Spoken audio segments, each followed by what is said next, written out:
આગળ વાત કરીએ તો ગુજરાતમાં Sabarmati report film tax free કરવાનો મહત્વનો નિર્ણય સીએમ ભૂપેન્દ્ર પટેલ દ્વારા કરવામાં આવ્યો છે। ધ સાબરમતી રિપોર્ટ ફિલ્મ નિહાળ્યા બાદ મુખ્યમંત્રી દ્વારા મહત્વનો નિર્ણય કરવામાં આવ્યો છે। મુખ્યમંત્રી દ્વારા પોસ્ટ કરવામાં આવી છે। ગોધરાની ઘટનાની વાસ્તવિકતા રજૂ કરવાનો આ ફિલ્મમાં પ્રયાસ કરવામાં આવ્યો છે। ટ્રેન પર હુમલાનું તથ્ય વર્ષો સુધી છુપાવવામાં આવ્યું હતું અને એક સમગ્ર ઇકોસિસ્ટમ તેની પાછળ લગાવી દેવામાં આવી હતી। ત્યારે રાજકીય ફાયદા માટે ખોટો નેરેટિવ ફેલાવવામાં આવ્યો હતો।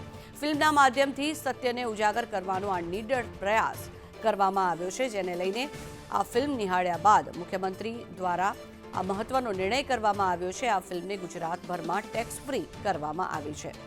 મહત્વનું છે કે છેલ્લા ઘણા વર્ષોથી જે સત્ય છુપાયેલું હતું, આ ફિલ્મ દ્વારા એ સત્ય છતું કરવાની વાત કરવામાં આવી છે।